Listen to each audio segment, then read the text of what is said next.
peaked at 17. She tell you what to do, Brunty. I'll be having to listen to her all afternoon. Getting the Brunt bowling in, not the Sciver-Brunt bowling in. So I've got to push one out first. You get a message from your dad after a game, you're like, shut up, you know nothing.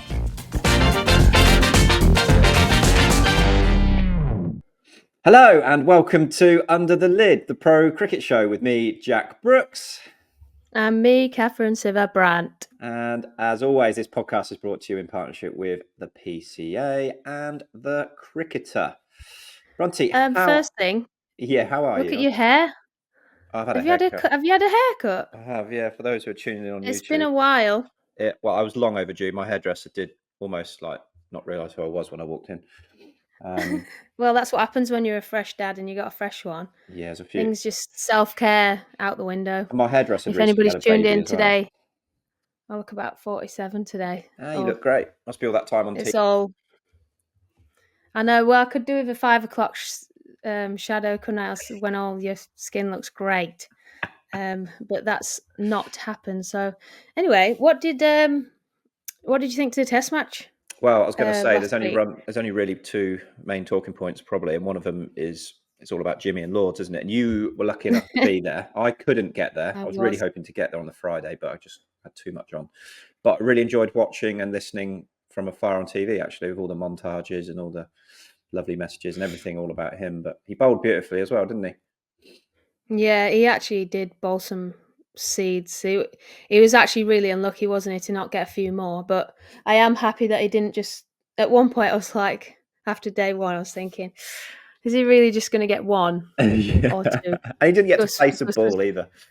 I know, Gus was greedy as, wasn't it? It felt like that was how it was supposed to go. It was a very dulled down test anyway, wasn't it? It's not an Ashes or a World Cup or anything like that. It's very dulled down West Indian team at the minute, so they need to crack on and get a little bit better. But in terms of the day for Jimmy, it was great, wasn't it? Well, the reception. His kids ringing the bell. How cool is that? You could see he was going to cry about 15 times during the game, I think, in and around it. It's been pretty tough. He did well for the old boy. He dropped a catch off his own bowling, which would have been golden, but it's great that he's leaving still very good. I think it's great for us as supporters and fans, and everyone could say that he's still pretty much at the top of his game, rather than remembering a great who was on the way down and well, he's not as good as he used to be, blah, blah, blah. But he still got it's good to not be people saying, oh, he should be retiring. It's great that people are oh, he can still play. So I think there's never a great time, and he'll always think he's a couple of games short, but when is the best time? He could have gone forever as well. He had no interest in probably retiring for a long time. He didn't appear to get any worse over the last few years. So no, it's great. Yeah, so I enjoyed hospitality. Didn't quite get to tuck into all the champers because they do like to. You can get halfway down your glass and they just keep going all day, and it's 11 till 6:30ish. That is dangerous. But no, I was working.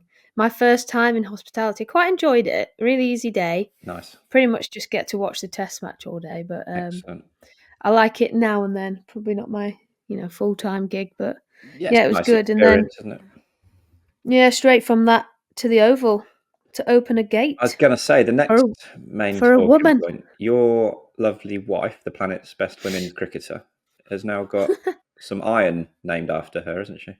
She has. And do you know what the best thing about it is? Can you guess? Well, your name's in it? There you go. I've got myself down south and I'm on a posh gate. You're at the Oval. I'm at the bloody Oval.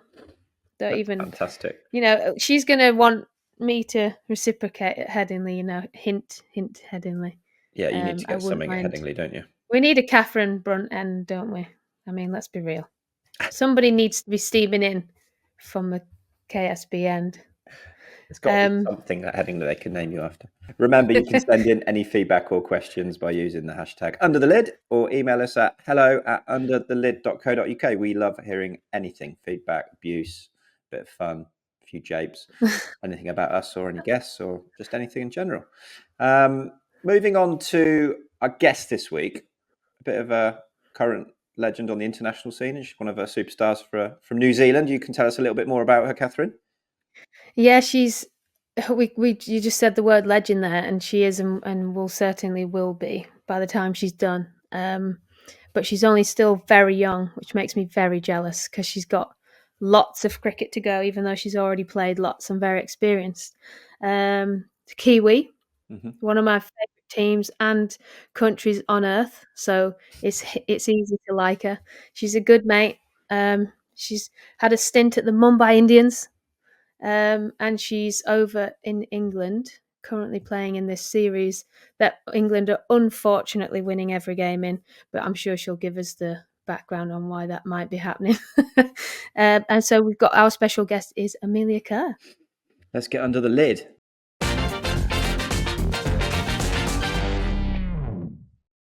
Welcome, Melie Kerr.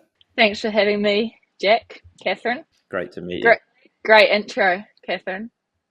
Was it? I could have gone on, There's a lot to say about you. Yeah, a lot of good things. She's multi-talented gal, which I'm sure we'll find out. So, when you smashed onto the scene, which feels about 20 years ago now, because you are, what, 23, 4? Yeah, 23. 23, yeah. Young. Wow, that's Jesus. a long time ago. I know, isn't that sickening, Jack? A couple of 40-year-old broken cricketers here, Melie. I know, and I think you made your debut at 16. Correct me if I'm wrong. Yeah. Way back 8 years ago. So like I said, properly massively experienced and still got a long way to go if you want to. And you were dubbed as like the future of New Zealand cricket, and that couldn't be any more true. You are. You're one of my favourite cricketers, Mills, I have to say. How did you cope? I know we've had a couple of cricketers like Sarah Taylor, Holly Colvin, Anya, jumped onto the scene at 16. How did you cope with just, here I am, here's international cricket. I thought I was just mucking about, but it's real now. How did you cope with that? Yeah, it was always a goal of mine to play for the White Ferns from a young age, like 9, 10 years old. And I think back then, 8 years ago, it wasn't professional either. Well, in New Zealand, it wasn't. And so my debut, it was at Lincoln on live stream against Pakistan. And I've always been quite a chilled out character. So I didn't really think too much of it. And it was just, I was almost shocked to be named in the team that young. And I was just excited. It was the game I loved. And for me, nothing really changed. And I think that could also be because of your age, you're a bit naive. But it was just, it was the game I loved. And probably the most surreal moment where it felt like this is, I guess, getting more professional and bigger was that 2017 World Cup in England, which I never really thought I was going to make the year before that. And then, ended up playing every game at that World Cup. That's 17. It's mental. I forget how young you were during that World Cup. It was so big. It was just like you said, going from Lincoln Uni, for anyone that doesn't know, is just like a modest uni ground, the one much like here at Loughborough. And so you wouldn't maybe 2 people might turn up on the banking and watch you back then. So to go from that to 25, 30,000 at Lord's 2017 was epic. For just in a year of your first year from 16 to 17 must have been. You were thinking, I like this. I like a bit of this. Because I know you love playing for the Ferns, don't you? Yeah, I absolutely love the White Ferns. I think it's because of the people. I mean, representing your country is a lot of kids, I guess, childhood dreams. And then the people I've been able to play with, kind of like role models who I looked up to, and experiencing that, learning off the greats and creating some of my best mates in life has been pretty special. And it was a bit of a crazy start, I think, to my career. I was still at school, got a lot of time off school, and I think I enjoyed that also the most. But I was so well looked after by all the people, and it's the people that make it so special. Yeah, I think you can see that because you often choose playing for the Ferns over some cash somewhere, and often turn down bigger contracts to go play for a different team for half as much, just to be happy and in the right environment. So I love that you value like a good environment and good times ahead of that, because that's quite rare, especially for someone so young. So I that's a lot like Nat as well, and probably why you two are quite good mates. I guess like with the professionalism now, like it's changing so much. There's more money being thrown at you and whatnot. And I think, I mean, everyone's in a different situation. And because of my age, still being 23, I feel like for me, the most important thing is enjoying my cricket and enjoying the people I play with. Whereas, you know, maybe when I'm 35, it's that you want to make more money and set yourself up for life. But for me, it's always been about, if I'm enjoying my cricket and enjoying the people I'm around, that's how I get the best out of myself. And that's way more important to me than a few extra K, because if you want to do what you love, you want to be happy doing it too. Yeah, and you want to do it all year round, don't you? Just not in dribs and drabs, because that's the same thing that happened to Nat. She just said stop. And it's not fun. Like, it's meant to be fun. Like, that's why we started in the first place. So back to your like epic day of cricket, your day out at cricket. 232 against Ireland, and a fifer, I think, was it? Pretty terrible day for you at the office. What about that day? We're going to back to Dublin actually soon. Tell us something about that day, and did you think that put a lot of pressure on you going forward from that? How on earth do you beat that? Yeah. It is a shame because I'm never going to have a better day of cricket. I peaked, you never know. I peaked at 17. But I mean, like back then I was a bowler and I was bowling for New Zealand. I wasn't really batting. And it was the first time I got to open the batting for New Zealand. And so I just wanted to make the most of that opportunity. You did. And yeah, it was just, it's just like what every cricketer says when they're in their, I guess, their best time of their career is you're not really thinking, it's see ball, hit ball, and you're extremely clear. And like the game has changed so much since back then. And I was, again, just young, wanted to go out and enjoy my cricket. And, you know, after the batting innings, I thought I was just going to be able to sit down I'll field at first slip all day. Then Susie told me to warm up and bowl, and managed to get 5. So, yeah, I mean, that's pretty special. And I mean, I guess there was media attention after that. And I've never really loved media. So thanks for having me on this. Stars. No, but yeah, it was, I didn't really think too much into it, and people always brought it up, and you say the same thing kind of over and over again. But for me, it was kind of, like, that was an awesome day, but I wanted to be an established all-rounder for New Zealand, and I wanted to back it up, and I wanted to have match-winning performances against some of the best countries in the world. And it was almost maybe a belief factor that I can give myself a chance to be an all-rounder for New Zealand. And I knew it was going to take time, but yeah, it was a crazy day and one that I'll never repeat. Wow, nice for you to stay positive with that. Yeah, but it was a crazy start to your international career. Have you felt pressure off the back of that, or do you just feel like, I can park that, I haven't got any pressure really now, I can just go out and enjoy everything? I didn't feel pressure too much after that. I think I think it was more about just moving on and not thinking about it, because there's so much cricket to be played. You just have to move on to the next one, and it doesn't matter what really happened. I think after that game, what was hard is when we went and played other teams, I was still kind of wanting to be an all-rounder for New Zealand, and I was kind of floating around that 6, 7, 8 batting position, and I almost felt like if I failed in a game, then I'd be back at 9 or 10. And so from probably 17 years old to 19 years old, I kind of felt like every time I batted, I had to prove a point. And then when I didn't get runs, I'd be back at 9 and 10. And so that was probably the pressure I put on myself, is because that opportunity wasn't so consistent.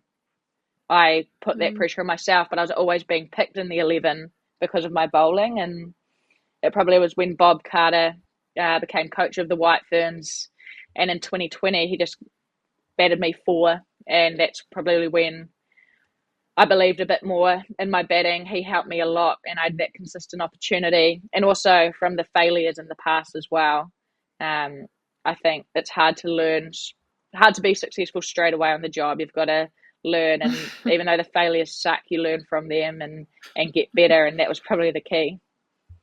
Yeah, you've got to be allowed to fail, and as long as you can learn from them, it certainly makes you a better player with all failures you go through. Sounds like, I mean, this is the first time I've ever spoken to you, but you sound like you've got a really wise head on your shoulders, particularly how you talk about earnings and how your career might pan out. How do you think a 39-year-old's good mates with a 23-year-old? She tell you what to do, Brunty. Catherine's extremely mature, that's why. It's too true. Excellent. What I wanted to ask you, Melie, was how big an influence has your family been, and are they a constant guidance for you? Because I just want to, as a bit of a roll call here with international sportsmen in your family, let me try and, if I've missed any out, please correct me. But your mother, Jo, and father, Robbie, both played for Wellington. Your elder sister, Jess, is an international cricketer with New Zealand as well, which is a bit more well-known. One of your grandfathers, Bruce Murray, played Test cricket for New Zealand. And you've even got a cousin, Cilla Duncan, who's played football for New Zealand, the Football Ferns. Is that correct, all of that? Is there any more? Yes. No, that's all correct. I don't think there's any more. How helpful has that been? Yeah. Because if you've got parents who are professional sports people and you've got other family members who have, played at the highest level, is that just like a constant source of support for you? Yeah, I'm very lucky. My family's incredible. So they mean so much to me, and that's kind of my number one value in life is family, and I always put my family first. And it's not necessarily they've ever given me advice on how I should play or the technical side of things. My dad's been a huge mentor for me, probably more tactically and the mental side of the game. And the what do you call it? The debriefs. The summaries. Yeah, the debriefs. The debriefs, so yeah. He's great. After every game I get a text from Dad, and it's like it's positive but also critical, but in a nice way. And when we were in India, if Nat had a bad day and if she had a couple of bad days, I was like, Dad, Nat needs a text. So he'd send me one through for Nat, and I'd read it out to Nat on the bus. But it's very good. He's not one of those parents where you get a message from your dad after a game, you're like, shut up, you know nothing. Like it's something I look forward to after every game, and he's so wise, and I respect his opinion so much. But I think mostly my family and my whole extended whānau as well have taught me probably more things are important to life than sport. And I think that's probably been the best thing for me. Getting into cricket young, it was like you're just playing sport, doing what you love, but the perspective piece is more important. And I guess my mum is so driven and determined, and as a female, that's an awesome role model to have. And how she's faced adversity in her life is probably, I've watched that as a young kid, and my dad's always just been so calm and wise and measured, and always kind of been there for people. He's looked after a lot of people in his life, and they've all made a huge impact on others. So I think growing up, it was seeing the stuff more they did outside of sport that meant more to me, and still to today, all that stuff means more to me than a bat and a ball. Amazing. How cool is it to play international sport with your sister as well? Yeah, it's epic. She's a legend, Jess. And yeah, I mean, it's so nice. You're away for long periods of time, so to have family on tour with you kind of take it for granted at times, because not everyone gets that. And there's nothing better, I guess, than standing next to her in the national anthem and singing that next to her. I think that's always the moment we love to share together. And I mean, today's going to be another special one, her first game at Lords, and taking the field together at the home of cricket. Yeah. Get yourself on that board. Yeah, that'd be all. Good luck. Make sure you choose the right end. Choose the right end. Yeah, I'll have a word to Soph today. And also, I hope you don't mind me asking about your partner as well, who's also a professional cricketer, Nathan Smith, who this summer has been starring for Worcestershire as an overseas player. And I only realised this today that you're actually with with him, but he's done very well for Worcestershire as someone that I played a game there last year, and I keep an eye out for all results and everything, and looks like a very decent cricketer. So is he enjoying his time over in county cricket? Yeah, he's absolutely loving it. He loves the Worcester boys and the setup there. It was nice before the England series. I came over too and spent a bit of time there. So yeah, they're a great club. They're quite family orientated too, and yeah, he's absolutely loving his time, and it's such a cool opportunity for him. So yeah, he's enjoying the English lifestyle. Well, it is a busy lifestyle, county cricket. Yes, are you it's able got to to him. Are you able to help each other out with your shared experience as well, being, both high-level sports people? I think in a way, I think the best thing probably is if we do want to talk about cricket or talk about training or games or whatever, we both understand the lifestyle. It would be the same for Katherine and Nat, that if you do want to talk about it, you can, and the person gets it. But it's also important, I think, to completely switch off and not talk about cricket. And that's probably a great one where, you can meet young cricketers and their life is cricket. That's the most important thing. And with me, I've always had other things in my life that are important. And with Nathan as well, he's an extremely well-rounded individual. So the fact that he's got other things in his life going on probably helps us both be better cricketers, but also the relationship, because cricket's not everything. And I think if it was for both of us, it would be way too consuming and it wouldn't work. And also, unlike Nat and Katherine, you don't have to play against each other. It doesn't get orcs. Exactly. I've bowled to him once in the nets, got him out with a wrong-in. Yes. Oh, brilliant. Bragging rights. It's always the wrong-un. Fantastic. Yeah. I know Katherine's got some important questions for you on mental health as well. Yeah, like you've been quite open about it, haven't you? And that's great, because there's so many. You don't realise how far spread it is, and especially in sport, that people just don't talk about it and they ignore it. I know obviously Nat had a little stint, but it was very minor. It was more just about the modern era, playing so much cricket, not knowing when to stop, basically, because you love your country and you don't like to let people down. It's like the two things that you prioritize above yourself. And it's great that you're being an advocate for it, even though you're still so young and obviously having to go through your career with that.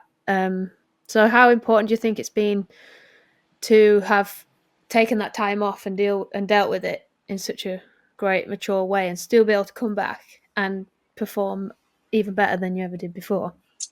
Yeah, I think mental health for me is something I reckon I've been surrounded by it from a young age, since I was about 14, and through seeing my family members or friends struggle, and then going through my own experiences with depression and anxiety. It kind of made me realize the importance of it, because when I was going through everything, how alone you feel, and that these thoughts aren't normal, or I shouldn't be feeling this way, and all of those things, whereas actually everyone has mental health, everyone's going through something in their life, and we're all on a different spectrum. Some people are really struggling, some people might be minor, but I think the fact that I felt so alone, then afterwards, once I got myself into a better place, to lend my voice to it, to, I guess, open up conversations and to normalize the conversation, I believe is only going to help others. And I think that was the most important thing for me. And once I went through everything, I hope I never go through something like that again, but I learned so much about myself, and now the ability to help others through lived experience is probably the thing I'm most proud of in my life so far. And it's definitely allowed me to come back with a fresh mindset with cricket, and none of my stuff was really related to cricket, but I was not in a place to be able to travel the world and play cricket because of what I was going through. I needed a support network at home and consistent help from a psychologist, a psychiatrist, and all of that. And to then come back and play, it was scary at first, but I guess it also gave you more perspective as well. Good day, bad day. Yeah. Do you think having Jess there helped that and made you carry on a bit longer before you decided to just have a little bit of a break? Yeah, I think having Jess there probably helped more in terms of my return to playing, because before that I kept everything inside and I didn't tell anybody what I was going through. The whole, No, if I tell not even someone, Jess. no, I didn't tell Jess, my parents, nobody. I think the only person I told was Maddie Green, and it was the reason I didn't tell my family is because we were so close, and if I told them, I didn't want them to feel as though my pain was their pain and that they had, and that they blamed themselves for what I was feeling, and I wanted to protect them.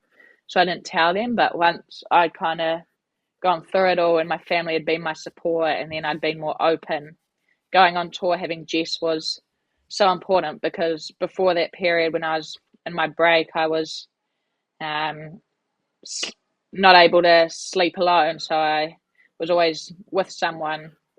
I was on medication, which at first I wasn't very open about, and all these different things that I knew that having Jess on tour, if I had a bad night or whatever, I could go to her room or I could go Oh, cry and comfort with my sister, things like that. And so yeah. I think that was probably a safety net for me, but also probably a safety net for my parents, allowing me to go back on tour knowing my older sister's there. Yeah.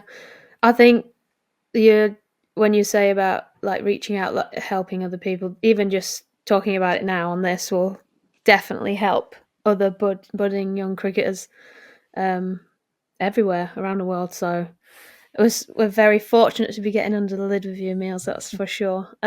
You've got a series called Treading Water, which I've only just found out about, which I can't believe. I only just Natty's filling me in. Where you're speaking to other people about their mental health. Are you like the producer, director? Was it your idea? Do you like present it? How did that come about? Yes, that came about 2 or 3 years ago now. After my experiences, I called a guy in New Zealand called Mike King, who was a comedian, and he now is, I guess, set up this charity called I Am Hope in New Zealand, and it offers free counselling to people under 25 because it's so expensive to go see a psychologist. And I called him, told him my idea, and that I wanted to speak to a range of different people and share their experiences, and I wanted a mixture of high profile and just your ordinary day-to-day people, because the more stories out there, the more people can relate to them, and not all people, I guess, have a voice in the media. It's often high profile people as well. So I wanted a real range, and yeah, the first year of it, I had 8 different people share their stories, which included myself and my dad. And then last year, I interviewed 3 more people. And then before coming to England this year, I interviewed another 3 people. And it's all stories of people who have had struggles, I guess things that have helped them, how they found hope. And I guess through those, I interview all the people. And yeah, it's like a series I'm so proud of. It's done in a video piece. So it's also, it's an emotional watch, but you do feel that hope at the end of it. And yeah, there's so many great stories. And I think of when I was struggling, if I saw some stories like that I could relate to and see that they came out the other side, it would help provide that hope that actually these days don't last forever, because when you're going through it, that's what it feels like. Yeah, and when you talk to a psych, you're like, it's quite tunneled, isn't it? And you're there, and it's quite intimidating. But sharing stories, it actually makes it a bit more open, a bit wider. Like, oh, this is the wide world. Actually, nearly everyone's going through something on different levels, and sharing different stories and what mental health looks like on a really broad spectrum. Was it like quite cathartic for you? Was it like a kind of healing or opening for you? Just make it easier to sort of be out there with it and carry on and play cricket to a high level. It definitely was. I remember the first time I came out in the media with why I took the break. It was scary, but I thought I can't be a hypocrite and say and lie about why I wasn't. because I've always been so passionate about helping others, and because I've seen other people struggle. And yeah, I think the more you talk about your story, actually, the easier it gets every single time. And I mean, launching the series Treading Water was, again, it was like another scary thing, because it was another step in being even more open and more vulnerable. But seeing the impact it's had on others and what it's done for other people back home and strangers, it means so much. And I always said, if one video saves one person's life, then it's worth it. And for each video, that's however many lives, and also the fact that people can watch it, then donate to charity, which provides free counselling. It's something that I think is so important, and actually talking has become therapy. And at first it's the scariest step, but it gets easier each time. And that's, you're not always going to find the person you want to talk to straight away, and it can be anyone, but there's always someone out there that's going to listen. I hope you're rewarded for that in due course. And I don't know what your version of that is in New Zealand by your Prime Minister or anything, but yeah. I mean, the OBs, MBs, no should gate. be a bloody dame. There won't be a gate. You need a gate. Dame. Dame Melie Kerr. Well, for want of a better word, it sounds like an amazing project, if you like. Thank you. I'm blown away, really. Like, it's proper under the lid information, and to find out this, you're going to be a legend, not just for your cricket, for that this arguably more important outside of it. And I know that Brunty and I have both talked about our mental health or therapy journeys on here before, and it's important. Like, we're professional sports people, and it's tough for people to open up, especially high performing athletes. So if anyone's listening and take something from this, or I'm certainly going to go away and try and look up your work now and try and see what you do. So that's honestly, it's that's amazing. It really is. Is that on? Sorry, just quickly, is that on Spotify or anything? No, so on my Instagram, Melie Kerr, there's a link in my bio to all the full videos. So I post little snippets on my Instagram, and then there's a website called outoftherrough.nz, and if you click onto Treading Water, it's got all the videos from the last 2 years, and then the next 3 are going to hopefully be released around September this year. Wicked. Well, you heard it here first. All millions of listeners to this podcast, they will be heading over to your Instagram page pretty quickly, I think. Moving on to your international career again. You've obviously been around the setup for quite a while now, and you're either, although still young, you're one of the more experienced players. What's the future of New Zealand women's cricket looking like? And are there any certain players for us to keep an eye out for the future? Yeah, it's been a bit of a transition phase for the White Ferns as of late. I think that we had that Home World Cup in 2022, and since then we lost some really key players, like Amy Satterthwaite, who was a legend of the game, Katie Martin, who kept for us for about 15 years, and I guess before that there wasn't so much. You still hear her around the grounds now, yelling. And she's a great supporter. I'll be having to listen to her all afternoon. I mean, Katherine and Katie together is a dangerous combo. No one else will get a word in. Shut up. It's true, though. She is a caution. She is. But, yeah, the investment piece is kind of happening more now in New Zealand, and we've seen that with equal match fees to the men and more contracts. We've got, I guess, 8 players outside of the White Ferns on kind of a contract throughout the year, and it's definitely not the same as what it is now in England or Australia with the domestic players all being contracted, but it's definitely growing. And I think New Zealand cricket have realised if they don't invest in us now, we're just going to fall behind. With New Zealand too, we've only got 5 million people, so in terms of depth as well, it's going to be harder than your countries like India who have billions. Billions. But we in the White Ferns now have some young players coming through who are extremely talented and awesome, and I think the hardest part for them is they've had to learn on the job.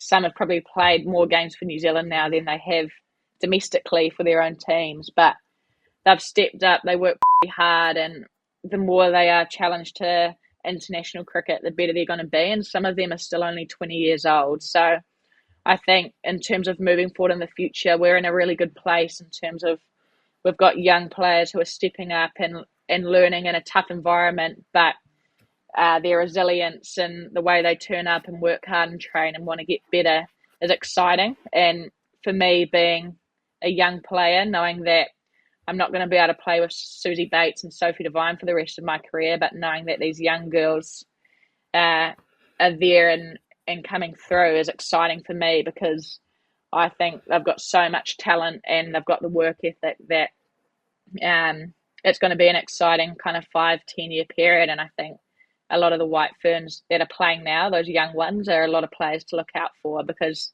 they're 20 now playing international cricket and they're only going to get better and better. Can you name any? Can you give us one of them for a gem to look out for? Yeah, I think Izzy Gaze is one that stands out for me. She got a 50 against England in the T20s at home, and she's got all the shots. She's our wicket keeper. So she's one. I think Georgia Plummer, I've known her since she was about 12, and I always said she'll be a White Fern one day. And then Fran Jonas as well, left arm spin. And we've also got Molly Penfold, who's Katherine would like her. She's fresh, she's raw, she's very athletic, bowls quick, and I think they've all got huge ceilings, and it's exciting to see where they'll go. Excellent. Yeah, I was massively impressed with her, even in that game at Durham. It's hard to focus on some of your cricketers because obviously the games have been won quite easily, and some of these girls have walked away with no wickets or whatever. But people need to look beyond that. Like, I could see what she was producing, and it's like literally everybody knows elite sport is a game of small margins, as the Kiwi commentator likes to say. And if I don't put the ball 6 inches in the right place, I'm going to get hit for 4. Like, that's just the margin of error for now. So being obsessed with where you bowl the ball is something she could do more. But I love that she's, at the minute, it looks like she can just run in and bowl, but she will learn through all of this. Like, I think it's a really good thing. Yeah, we're winning so well, because you've really got to go back and not yourself, because you're carrying yourself very well, as is the Soph and Susie, but the others, this is the big key stuff, is that all the batterings that they'll feel from this, they won't ever want that to happen again, and they'll have a little bit more of an in-depth look at what's going on, what's wrong, and can literally only improve from what's happening. So yeah, I can't wait. I think the future's great for you.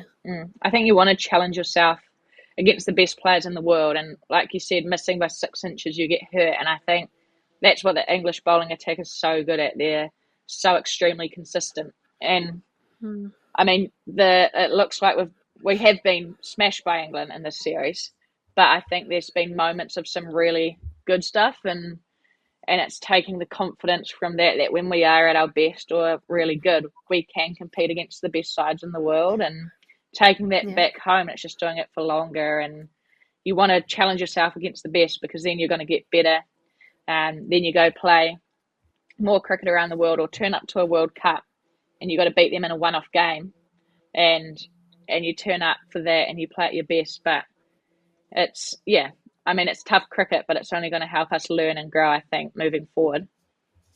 100%. You mentioned Susie Bates and Sophie Devine there, two obviously icons of world women's cricket, not just New Zealand. They're obviously not going to go on forever, and they've probably offered a lot of leadership and guidance in that change room. There's a taste of captaincy as well. But you had a taste of captaincy at the back end of last year against Pakistan. How does captaincy fit with you? Is it something you would be keen to take on longer term, or are you quite happy just being in the background? Yeah, I mean, captaining your country is always it's something you should never take for granted. So those games were special to do. And I mean, for me, I guess growing up, I've always liked the tactical side of the game, and I've always loved trying to get the best out of your people, how you can get the best out of each individual. And I think that's kind of the two things that go together in terms of captaining cricket, because you got to make a lot of on-field decisions too. And for me, I'm in absolutely no rush to captain New Zealand. But I think one day I would love to captain New Zealand, and that's probably almost the plan in place. But for now, I'm very happy just kind of, doing my role with the team, being able to lead without a title. And if in the future, a few years down the track, that's the plan, I'd be happy to, especially with this group we have. I think they're incredible people, and the way they work and that young group coming through, I think that's a team you want to captain, because you want people that can believe and work hard and buy into things, and that's what those young girls have. Can't go far wrong with that, mate. Excellent answer. Katherine will be the bowling coach. Yeah, I'm coming through for head coach, mate. She's gonna live in Queenstown and play golf and coach a bit of cricket. I was literally been obviously quite heavily involved in the series, commentating wise, so I've practically watched every ball, and in my head I'm like, oh, where would I just tweak that little bit? If I just talked to her and said this, or if I just, and I'm like, and I can see like some bits, and it's just such small tweaks. And I think that's, and a lot of it's just mental too. So yes. It's like, and the coach basically making you feel $1 million is like first port of call, key. And then you go from that, and it's like, is their coach doing that? I don't know. You never want to but you can always sitting back and watching is easy. Yeah, and I think with your England girls, a lot of them play all around the world, so they experience different environments, coaches. Like at Mumbai, Julan, and you came to training. So imagine if we had a couple of those Kiwi girls there, and you can talk to them. But at the moment, there's only a handful of us, a couple of us that are playing those franchise comps. Yeah. But I think for me, from a young age, playing in those, it's allowed me to work with different people, and you want to filter the advice you get, but I think you also want to take as much on. You want to be a sponge and learn, because that's how you get better. And if you look at players that have played, like if Katherine came and talked to our bowlers, she's one of probably the best pace bowler the women's game's ever had, so there's going to be something to learn. But get the Brunt gate, not the get the Brunt bowling end, not the Sciver-Brunt bowling end at Headingley. Really passed out then. Excellent. Yeah, honestly, when I see new seamers come on board, I get really excited about them. Like, let's get involved. Come on, they'll make you awesome, because you can see where you just take someone at face value, and they just go tick tick tick tick tick, and the things that are not ticked are like the bits that is easily fixed. You can't make someone grow a foot more. Yes. And you can't make someone suddenly be really strong and have a strong core. That takes months, years of hard work. Like, it can happen, but do you know what I mean? When it's little things, there's so many of your girls that just tick a lot of boxes. So, yeah, it's great. I can't wait. New job. Should we ask you about franchise? I know, franchise, I've got to push one out first. And recover. Franchise cricket, you've played in them all, literally all, and I'm always encouraging Nat to go on, off you go, earn some dollar. But it's so naughty, because it's so enticing, but you gotta make sure you're not playing 365 days a year, which Cola Cadmore wouldn't he, Jack? Yeah. He said he loves living out of a bag in hotels and traveling. He doesn't like anything else, which is the strangest thing I've ever heard. But yeah, it's come on a lot, hasn't it? Do you feel like you have to be very selective of when or where you go and for how long? Yeah, I think now it's definitely something with the international cricket, I guess that's increasing in terms of how much we play, and now there's more leagues around the world. It is being selective, so kind of each year I'll plan out my year. White ferns and New Zealand's my priority, and then working out how I can still play in the other leagues, because they're really important and they help me a lot and they're great opportunities.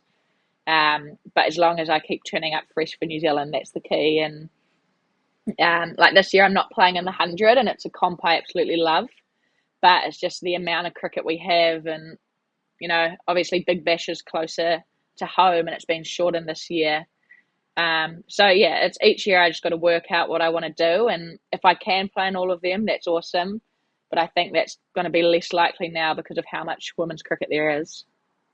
Yeah, and that's such a smart choice. Like, you can't fault you for that. It's a time at home, choosing something close to home that's now equally as long or very close to the 100. So it's a great choice. And Nat, I was saying, like, why not go to the WBBL? And then she mapped it out, and it would literally be away from home about 4 months in a row, and not many days off at all. And it's just like, you don't want that, do you?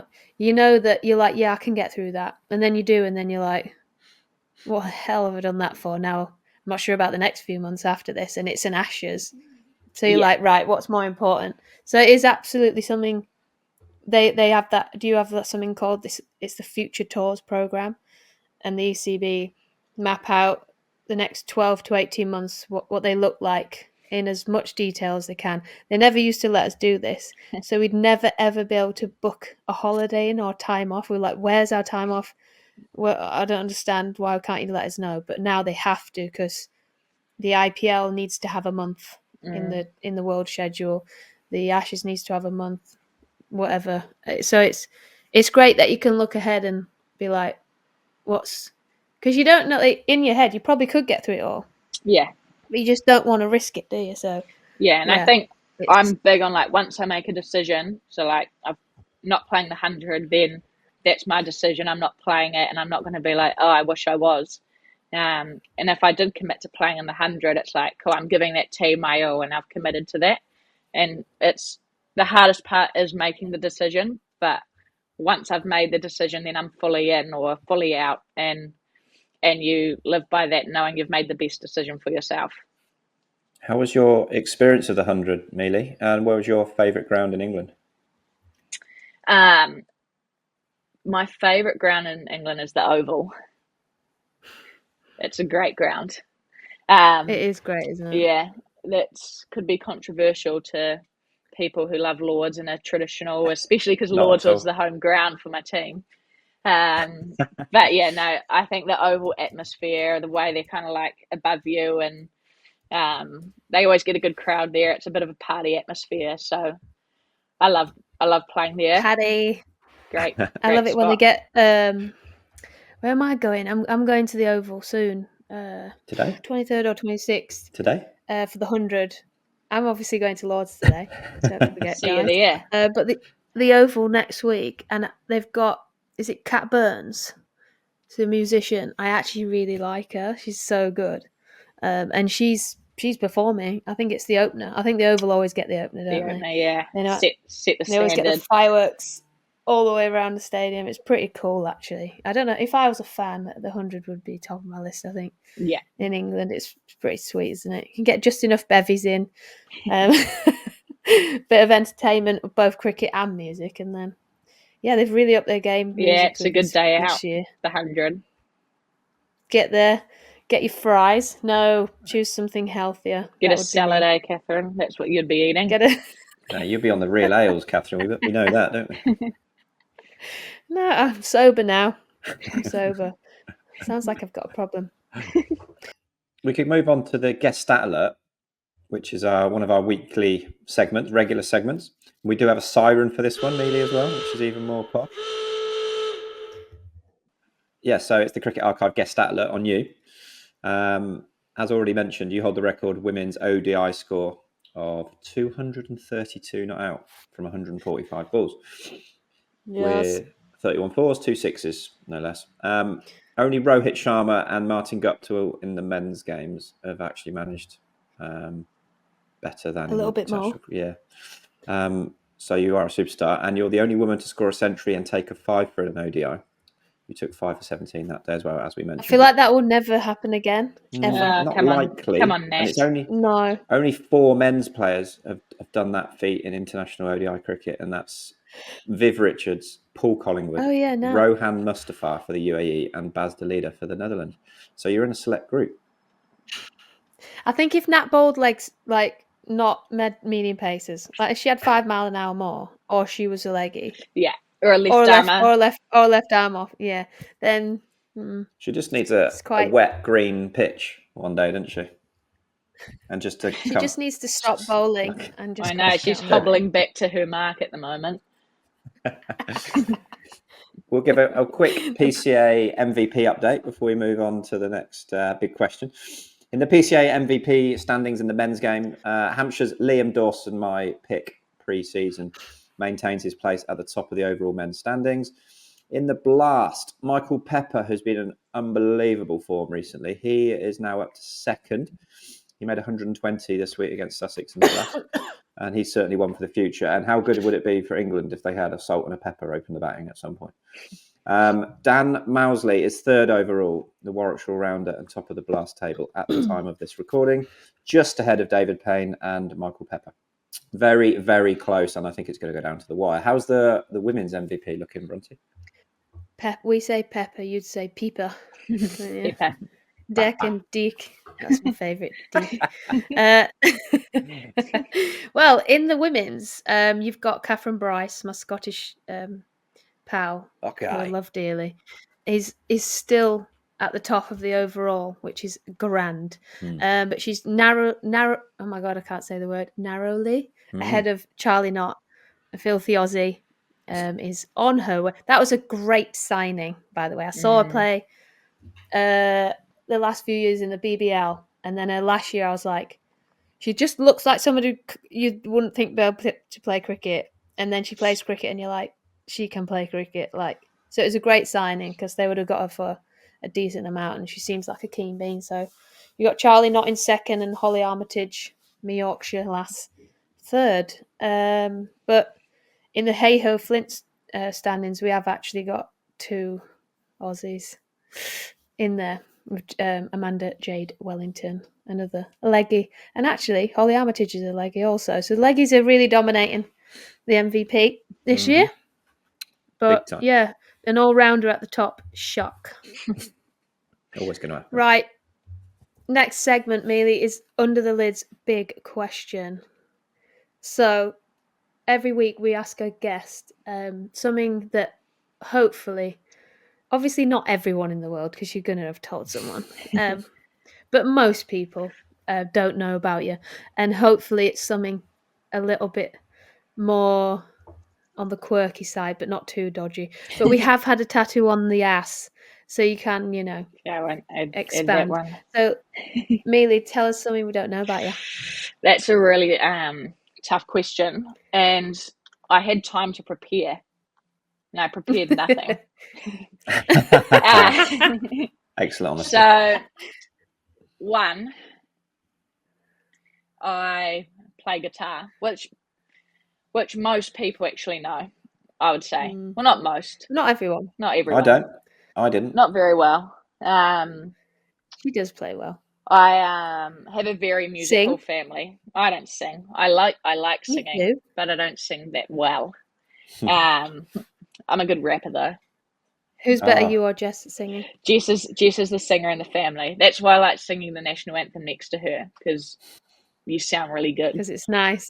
She's like this. Can you just say, you can't say you're a good rapper and then not back it up? No, that was a That. lie. You should see me. You need to come to India when I'm on karaoke, and you get it. Then you're lucky.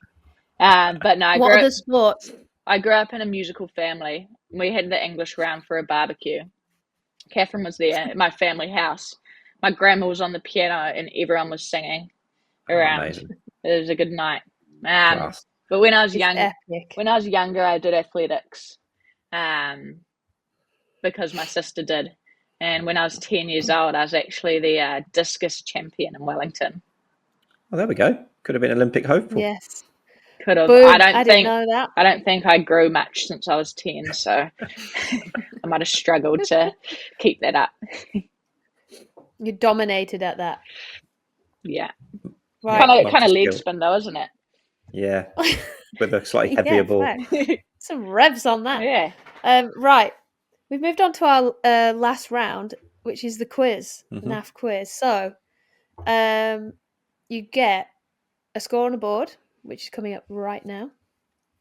You get some runs. And for every correct question you get right, you get 1 run. Okay. It's not general knowledge. It's about cricket. Some of it you've got to be a real badger about yourself mainly to get these right. Okay, so it's not about English cricket. Nah. A lot of it's about hopefully you, really. not. Let's be honest. A lot of it's about Yeah. you. If you don't know the answer, just pass so we can get another question because it's kind Alright. of quick fire. And we've got a leaderboard, Quick fire. and there will be a prize for the winner. At the minute, I Jeez, think imagine if a Kiwi wins. Well, I think you're It's the only golf. you're the only overseas Golf in player England.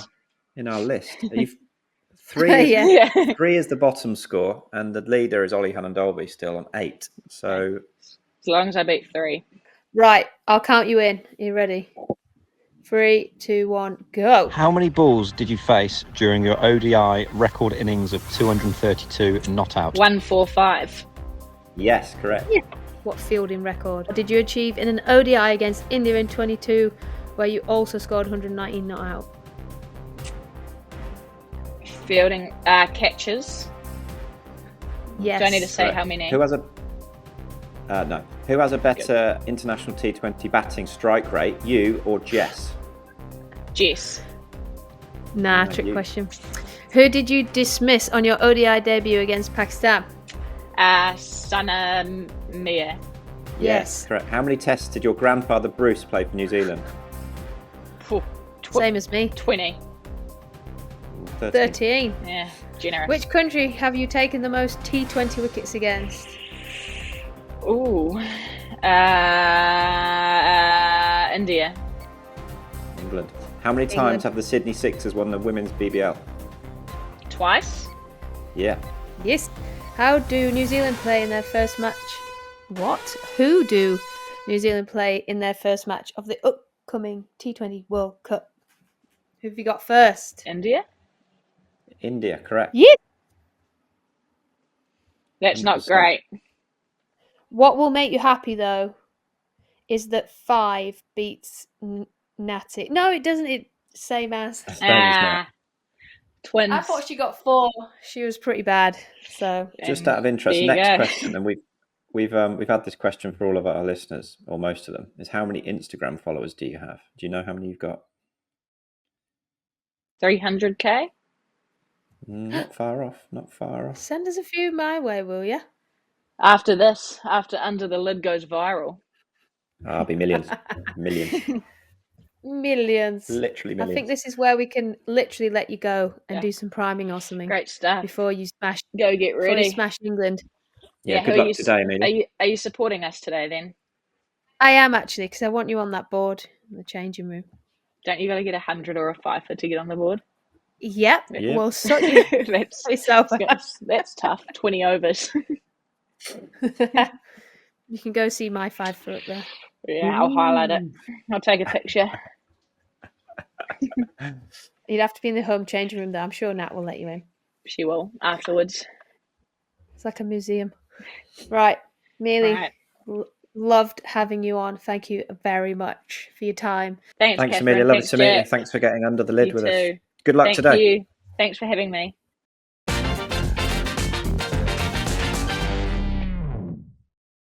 What a belter, Katherine. Good work getting her sorted out.